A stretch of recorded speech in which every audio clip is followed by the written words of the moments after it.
Hello viewers, எல்லாருக்கும் வணக்கம். நம்ம இந்த வீடியோவில் 2 மே 2024 மார்க்கெட் அப்டேட்டை பார்க்கலாம். அப்புறம் ஸ்டாக்ஸில் எந்த ஸ்டாக்லாம் டாப் கெய்னர்ஸாக இருந்துச்சு, எதெல்லாம் டாப் லூசர்ஸாக இருந்துச்சு, யூஎஸ் மார்க்கெட் எதுக்காக ரேலி ஆச்சுது, இந்த எல்லா டீட்டெயில்ஸும் நம்ம இந்த வீடியோவில் பார்க்கலாம். ஃபஸ்ட் மார்க்கெட் அப்டேட்டை பார்த்துடலாம். அதுக்கு முன்னாடி நீங்கள் நம்ம சேனலை சப்ஸ்கிரைப் பண்ணாமல் இருந்தால் மறக்காமல் சப்ஸ்கிரைப் பண்ணுங்கள். நிஃப்டி பார்த்திங்கன்னா ஒரு 43 பாயிண்ட் ரேலியாக இருந்துச்சு. நிஃப்டி ஓரளவு பாசிட்டிவ் டெரிட்டரியை நோக்கி மூவ் ஆகிட்டுருக்குது. கிஃப்ட் நிஃப்டியும் பார்த்திங்கன்னா 79 பாயிண்ட்ஸ் ப்ளஸில் தான் காட்டுது. ஸோ மார்க்கெட் வெள்ளிக்கிழமை பாசிட்டிவாக மூவ் ஆகிறதுக்கான வாய்ப்புகள் நிறையாவே இருக்குது. சப்போர்ட் பார்த்திங்கன்னா கொஞ்சமாக இன்க்ரீஸ் ஆகி 22,600 சப்போர்ட் இருக்குது. ஆனால் ஒரு சின்ன ரெசிஸ்டன்ஸ் 22,700 இருக்குது. ஸோ சப்போர்ட்டு 22,600 ரெசிஸ்டன்ஸ் 22,700 இருக்குது. ஸோ மார்க்கெட் இந்த ஒரு 100 பாயிண்ட்டுக்குள்ளே நாளைக்கு அந்த மூவை மேக் பண்ணுறதுக்கு வாய்ப்புகள் அதிகமாக இருக்குது. ஒருவேளை அப்படி பிரேக் அவுட் பண்ணாலும் பாசிட்டிவ் சைடு போகிறதுக்கான சைன்ஸு தான் நிறையாவே இருக்குது.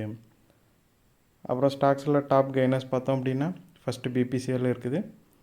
பிபிசிஎல் இதுக்காக ரேலி ஆச்சுதுன்னு பார்த்தோம் அப்படின்னா க்ரூட் ஆயில் ப்ரைஸஸ் எல்லாமே ரொம்பவே விழுந்துருக்குது. 83, 84 கிட்ட போயிடுச்சு. க்ரூட் ஆயில் ப்ரைஸஸ் எதுக்காக விழுந்துட்டு இருக்குதுங்கிறத நான் நேற்று வீடியோவில் உங்களுக்கு தெளிவாக சொல்லியிருக்கிறேன். அதே மாதிரி பிபிசிஎல் மட்டும் இல்லாமல் ஹெச்பிசிஎல், இந்தியன் ஆயில் எல்லாமே க்ரூட் ஆயில் ப்ரைஸஸ் விழுந்ததுனால நல்லாவே ரேலியை காட்டியிருக்குது.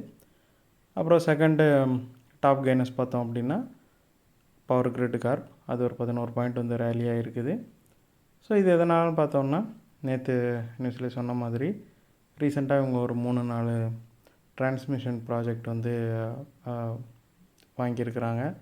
ஸோ அந்த ப்ராஜெக்ட்ஸ் இவங்களுக்கு கிடைச்சதுனால பவர் கிரிட் கார்ப் நல்லாவே ரேலி ஆகிட்டு இருக்குது.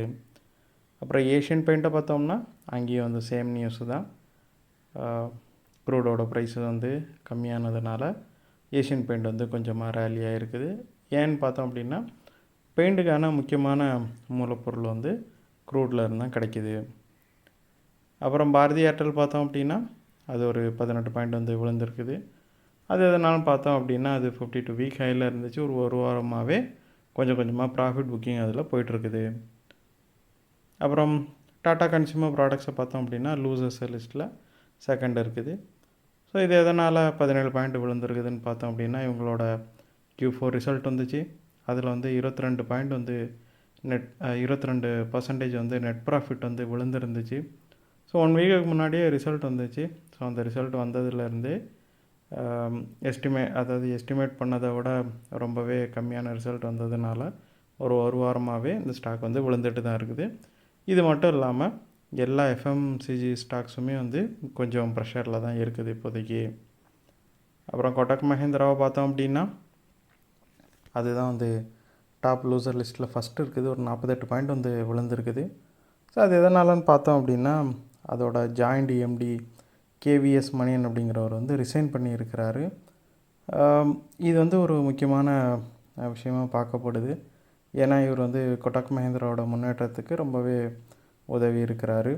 அது மட்டும் இல்லாமல் இவர் ரிசைன் பண்ணதுக்கப்புறமா சில அனலிஸ்ட்டும் வேறு ஸ்டாக்கை டவுன்கிரேட் பண்ணியிருக்கிறாங்க. ஸோ இது ஏற்கனவே விழுந்துட்டுருங்க கொட்டாக் மஹிந்திராவை இன்னும் சிவியராக விழுறதுக்கு ஒரு காரணத்தை கொடுத்துருச்சு.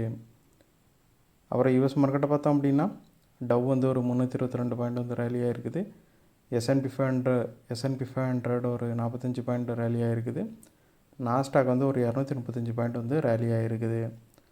ஸோ இது எதனாலன்னு பார்த்தோம் அப்படின்னா ஜெரோம் போல் அதாவது ஃபெட் சேர்மன் ஜெரோம் போல் என்ன சொல்லியிருக்காங்கன்னா எங்களோட அடுத்த மூவ் கண்டிப்பாக ரேட்டு ஹைக் பண்ணுறதா இருக்காது அப்படின்னு சொல்லியிருக்கிறாரு. அதாவது ரேட் ஹைக்லாம் பண்ணுறதுக்கு வாய்ப்பே இல்லை அப்படிங்கிறது தான் அவர் சொல்லியிருக்கிறாரு. வேறு விதமான வழிமுறைகளை நாங்கள் கையாளுவோம்.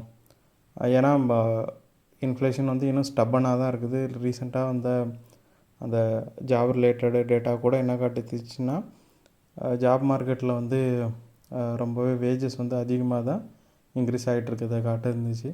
ஸோ இது எல்லாமே இன்ஃப்ளேஷன் ஸ்டப்பனாக இருக்கிறது தான் காட்டுது. ஸோ இருந்தாலும் ஜெரோம் போல் நாங்கள் ரேட்டை வந்து ஹைக் பண்ண மாட்டோம். ஏன்னா சில பேர் வந்து ரேட் ஹைக் பண்ண வாய்ப்பு இருக்குதோ யூஎஸ்ல அப்படிங்கிற மாதிரி திங்க் பண்ணிகிட்டு இருந்தாங்க. பட் ஜெரம் அப்படி நாங்கள் பண்ண மாட்டோம் அப்படின்னு சொல்லியிருக்கிறது வந்து ரொம்பவே ஒரு உற்சாகமான விஷயமா யூஎஸ் மார்க்கெட்டுக்கு பார்க்கப்படுது. ஸோ அதனால் யூஎஸ் மார்க்கெட் வந்து நல்லாவே ரேலி ஆகிருக்குது. அந்த வீடியோவில் உங்களுக்கு கொடுத்த இன்ஃபர்மேஷன்ஸ் எல்லாம் கண்டிப்பாக ஹெல்ப்ஃபுல்லாக இருந்திருக்கும் நான் நம்புகிறேன். இது உங்களோட ஃபியூச்சர் ட்ரேடிங் செஷனுக்கு கண்டிப்பாக ஹெல்ப் பண்ணும். இந்த வீடியோ உங்களுக்கு பிடிச்சிருந்துச்சுன்னா லைக் பண்ணுங்கள், ஷேர் பண்ணுங்கள், மறக்காம சேனலுக்கு சப்ஸ்கிரைப் பண்ணுங்கள். அப்படியே அந்த பெல் ஐக்கானை கிளிக் பண்ணிங்கன்னா டெய்லி அப்டேட்ஸ் தரோம் கிடைக்கும். தேங்க்ஸ் ஃபார் வாட்சிங், கீப் சப்போர்ட்டிங். இன்னொரு வீடியோவில் உங்களை சந்திக்கிறேன். தேங்க்யூ.